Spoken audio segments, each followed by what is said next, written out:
গেছে। অক্টোবর মাস হইতে মার্চ মাস পর্যন্ত এবং ইট প্রস্তুতকারী মালিক সমিতির কর্মকর্তা সদস্যবৃন্দ আসসালামু আলাইকুম। কি করছি এই হ্যান্ডের মধ্যে প্রেস ক্লাবের যে সাধারণ সম্পাদক ছিলেন উপস্থিত। জ্বালানি অভাবে ধ্বংসের পথে ইট শিল্পর বিপুল অঙ্কের পুঁজি হারানোর আতঙ্কে বেকার হচ্ছে ইট ভাটায় নিয়োজিত প্রায় 50,000 শ্রমিক বৃন্দ এবং নির্মাণ আবাসন শিল্পে বিরূপ প্রভাবের আশঙ্কা দিয়েছে। তাহলে যে 20 ভাগ ভাটা আছে এইগুলিও বন্ধ হয়ে যাইবে।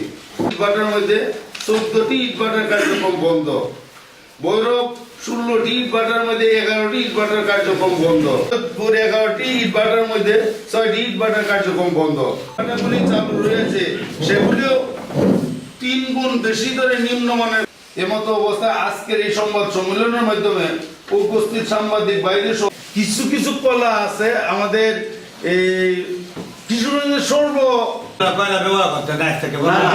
পরিবারের মধ্যে কলা ছিল, এখন ছিল আমাদের এই সমাজ ঠিক আছে।